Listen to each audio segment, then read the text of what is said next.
Obrigado por ter vindo. Uma satisfação receber você aqui. Você que é um dos fundadores da Maromba e desde garoto, desde molecote, influencia a galera e traz... Eu digo que você já trouxe milhões de pessoas para a musculação. E Conto com isso. E hoje eu acho que você conseguiu, em cima desse trabalho de uma vida inteira, construir um legado. Você tem toda uma geração que acompanha teu trabalho. Desde a época ali do Fábrica de Monstros, até hoje que você vem desenvolvendo no seu canal, no canal da Growth, o trabalho que você vem realizando. Porque eu acho que assim, a galera se identifica muito comigo por conta da superação e a mudança de estilo de vida. Né? Porque eu comecei a minha carreira artística com o Bonde da Estronda, onde eu tinha ali meus 14, 15 anos, fazia músicas sobre azaração, pegação, mulherada, festa, bebida e tudo mais. Lógico, dentro com a cabeça que eu tinha, 14, 15 anos, então eram as músicas mais bobas, vamos dizer. E a cada disco, a cada som, a cada coisa que a gente fazia, você ia percebendo a maturidade vindo, né? Aos pouquinhos. Então eu era um cara que tinha tudo para ser da noite, alcoólatra e o caramba, boêmio, doidão, que usa droga e tudo mais. E eu tinha essa ascensão porque os jovens eles querem encontrar num artista alguém que fale por eles, né? Que seja a referência deles, o que leva a bandeira da adolescência ali, né? Então eu tinha esse poder ali na minha mão, onde eu influenciava os jovens para isso, de certa forma, e eles acompanharam eu crescendo e mudando isso.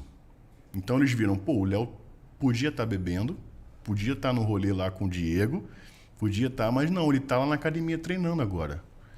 Olha lá o vídeo da viagem deles. Agora ele não participou da cachaça com os amigos, ele puxou um whey, puxou marmita.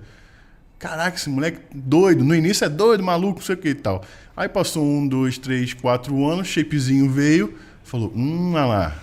Então tinha um fundamento, tinha um propósito. Agora ele é um cara forte, mudou, a filosofia de vida dele mudou, mas não perdeu a essência, ele continua fazendo show, ele continua viajando, ele continua na correria da vida dele, do trabalho dele, mas ele conseguiu mudar o shape dele e se superar. Então por que eu não posso? Se o cara que vive viajando, não tem rotina, dorme, vira, pega balada, pega rolê, tá com um amigo que bebe, tá com um amigo que fuma, não bebe, não fuma, mas pega o rolê, faz as paradas todas e consegue manter a disciplina e mudar o corpo, por que eu, que não faço isso tudo, não vou conseguir? Então, a minha ideia, quando eu percebi que eu estava influenciando a molecada positivamente nessa questão, eu falei, cara, eu preciso engrandecer o esporte, para eles entenderem o porquê que eu estou fazendo isso. Porque não era algo que eu divulgava, eu só divulgava minhas músicas, mas na minha casa, na minha intimidade, eu ficava vendo vídeo de fisiculturismo e dieta o dia inteiro. Eu tinha 2 cadernos de anotação de fisiculturismo. Eu anotava que na época não tinha um Cariani, não tinha esses caras daí da mídia aí, não tinha o Giga, não tinha o Felipe Franco, não tinha esses caras ensinando treinamento, fisiologia.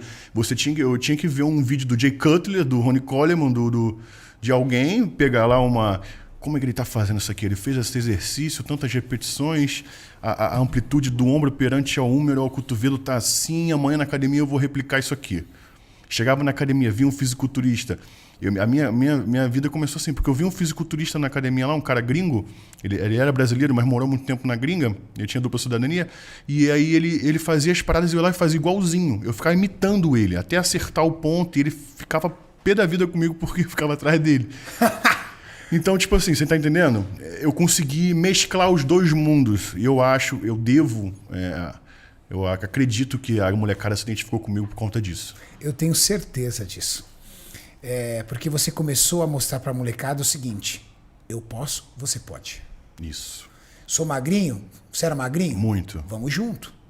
E aí eles começaram a ver a transformação do seu corpo. Isso. Aquele garoto boyzinho, bonitinho, ajeitadinho ali, franzino, começando a virar um cara forte. Moleque forte. E pela época não existiam YouTubers. Não tinha referência. Não tinha referência. Eu era o único, vamos dizer assim, né? Lógico que existiam, mas não tinha algum tão em evidência, assim, talvez.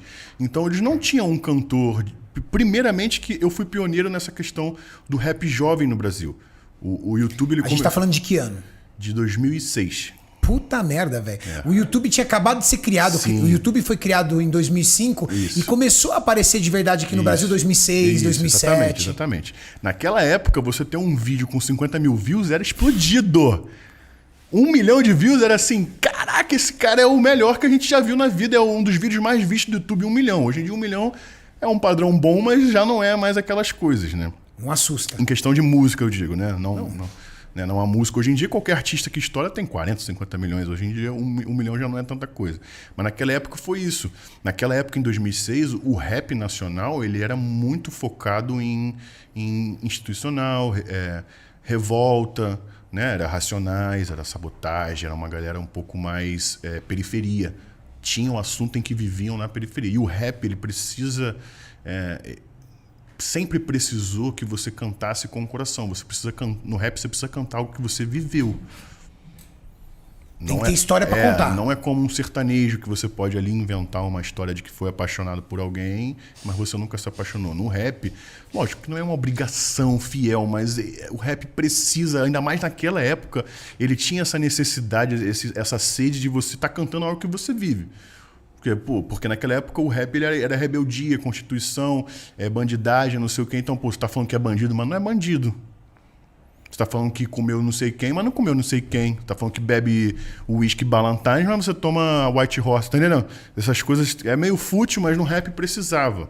Então a gente aprendeu isso. Então eu falei, cara, vamos cantar rap? Vamos. Mas não vamos fingir uma coisa que a gente não é. Vamos cantar o que a gente vive. Vamos cantar nossas festinhas, nossas paradas, nossos encontros, nossas resenhas, algo que todo mundo faz, mas ninguém ainda tinha tido a ideia de cantar aquilo. Mas como é que surgiu o bonde da Stronda, Léo? Foi exatamente assim.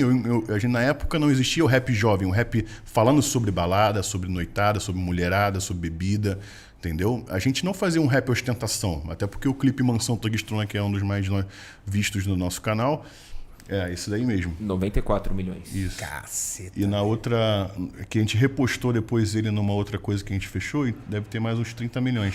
Então é um videoclipe que passou de streams YouTube mais de 100 milhões.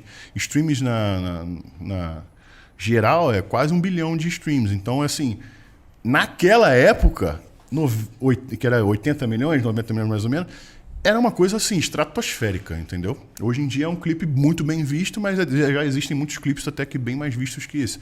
Mas naquela época era algo muito estratosférico. Então a gente representava isso. A molecada que não queria pagar de bandido, vamos dizer. A galera que queria falar sobre algo que ele vive, se identificar com aquilo.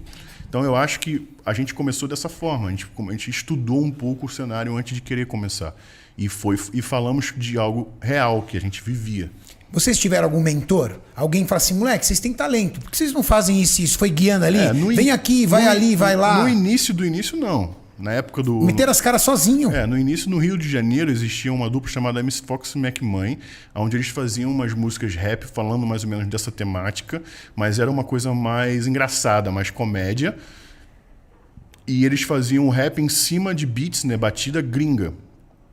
Pegava a instrumental do 50 Cent, de não sei o quê, do Eminem, do Lil Wayne. Trocava a letra. E cantava em cima daquele instrumental. Então não era algo profissional. A gente começou da mesma forma. A gente gravava num microfonezinho de abicano. Não sei se tu lembra, aquele que era um fiozinho assim. Ali que a gente gravava a música, entendeu? E aquelas músicas gravadas na webcam estouraram muito na internet porque a gente pegou essa ascensão do YouTube. Em 2006 a gente já lançou algumas músicas, em 2007 isso aqui, aquela ascensão do YouTube do nova plataforma explodindo, a gente estava ali como as referências, top 1 o tempo inteiro, então todo mundo estava consumindo aquilo. Então, quando a gente estava já no segundo, no terceiro, foi muito rápido. Com 14 anos a gente começou, com 15 estava fazendo show no Brasil todo. Foi algo assim muito, muito rápido. Então, acho que tinha uns 2 anos de Bonde da Stronda, a gente foi fazer um show, a gente fazia muita matinê em todos os lugares, que a gente era menor de idade, no caso ainda. Então, a gente foi fazer uma matinê onde o Dennis DJ, que é um dos maiores DJs aí do nosso Brasil, estava lá como uma atração da noite, e ele ia entrar depois da gente. Então ele chegou... Mas ele já era estourado naquela época? Já. Ele sempre foi estourado. Ele era da Furacão 2000, depois ele foi um dos gerentes lá da rádio Beat 98, do Rio de Janeiro, então ele era bem estourado.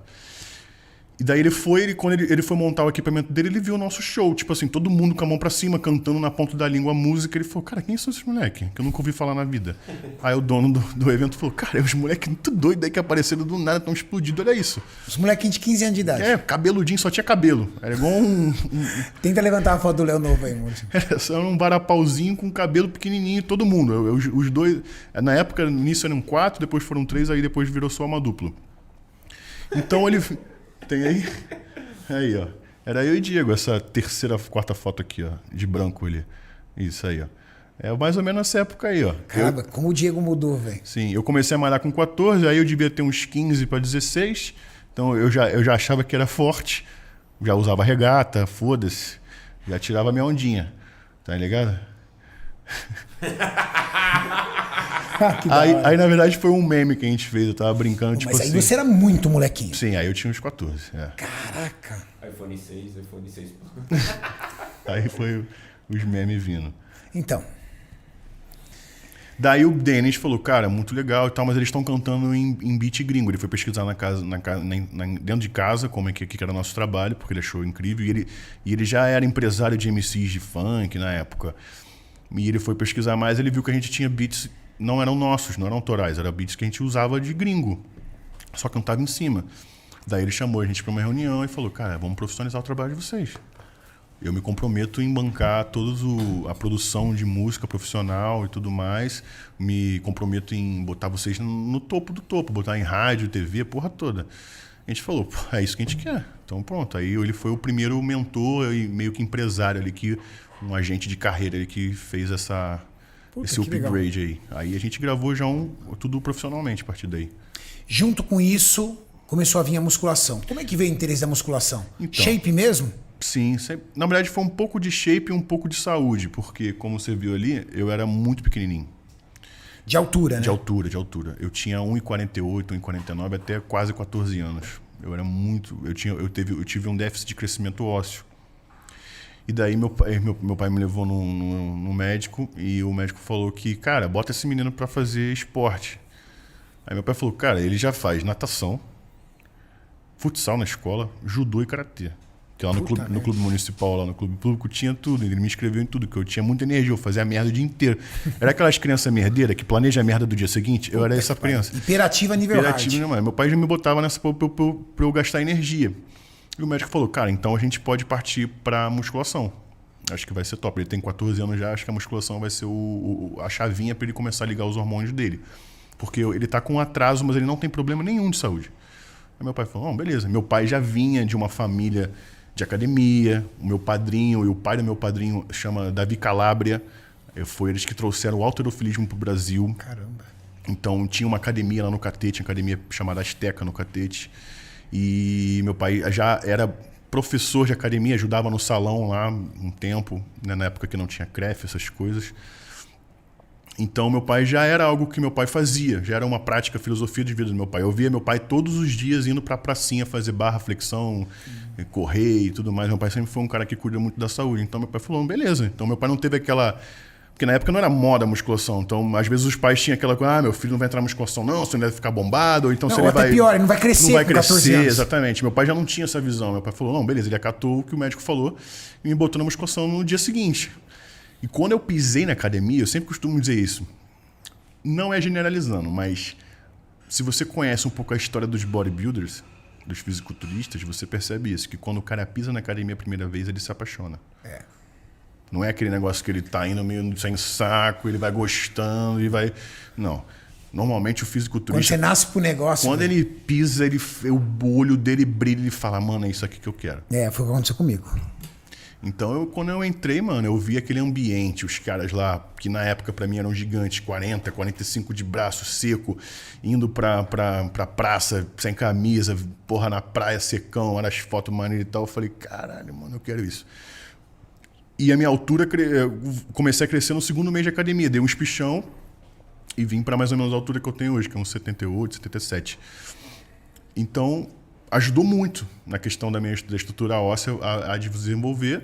E eu viciei, eu fiquei maluco com aquilo ali, entendeu? Aquilo ali era a parada mais legal da minha vida. Como é que você dividia seu tempo entre estudar, porque eu tenho certeza que seu pai devia pegar no seu pé pra caramba pra você estudar, porque como é que um moleque de 15 anos começa a viralizar no Brasil, viralizar na internet, fazer show pra tudo quanto é lugar, e o pai, qual é a preocupação do pai? Preciso controlar a cabeça desse moleque, pra esse moleque não despirocar. Meu pai, no início, ele ainda ia pros shows com a gente, pra controlar o lance de não fazer merda, né? Porque era muito novinho. E nessa época dos 14 para 15, eu sempre fui um cara muito merdeiro em escola, fazia muita besteira, mas nunca de questão de violência. Eu até era contra bullying, eu tinha um grupo de amigos que a gente fazia o anti-bullying na escola. Legal. A gente defendia a molecadinha pequenininha que tomava bullying e vinha reclamar com a gente, em vez de reclamar com o diretor. Pô, que legal. Pô, o menininho lá e tal, não sei o que, puxou. Tinha até um menininho na escola lá que ele tinha problema mental. E ele era meio devagar, aquela fala meio devagar e tal. Então ele era meio esquisito. E eu gostava dele, porque ele era tranquilão na dele, não fazia nada pra ninguém. Não é aqueles pessoas que às vezes têm problema e ficam um pouco violento, ficam agressivo. Não, ele é tranquilão. E até porque você tinha noção de que ele tinha um problema. Sim, todo mundo tinha então, essa noção. Requeria por parte dele compreensão, né? Exato, então. Mas tinha uns gordinhos lá que não entendia. Ficava implicando com o moleque, batendo no moleque. Putz. O moleque, um dia eu cheguei no banheiro pra fazer xixi no intervalo de aula, assim, que não tinha ninguém no pátio, e o moleque tava caído no chão do banheiro, todo cagado, porque os gordinhos foram lá, puxou ele, deu banda nele, com ele fazendo as necessidades dele. Puta que pariu. Meu irmão, Filhos da aquilo me puta, deu um velho. ódio, meu irmão. Eu falei, quem foi? Não vou contar isso aqui. Você sabe que pode contar pra mim. Não, ele falou quem é. Lógico que eu não bati nos gordinhos, porque eu ia me ferrar, porque do jeito que eu ia, eu falei, amanhã eu vou conversar com eles. Aí eu chamei os moleques lá grande e a gente deu uma prensa neles lá, mas não batemos nos moleques. E levamos eles na frente da diretoria. Então eu era um cara meio que arquitetava uma parada sempre da melhor forma. Eu sempre fui muito assim. Mas ao mesmo tempo era o cara que furava às vezes uma aula ou outra pra jogar um futebol. Eu, jogava carta lá atrás, aí ficava de papo, não sei o quê. Eu era um moleque meio assim. Mas eu tinha dislexia. Eu tenho dislexia, desde criança. Então eu não consigo, às vezes, tipo assim, se o Maurição começar a falar ali atrás e a minha cabeça começar a prestar atenção no que ele tá falando, eu já não ouço mais você. Entendi. Mesmo olhando pra você aqui. É muito fácil você perder a concentração. Meu foco ele é muito, muito louco. Então o que eu fazia? No dia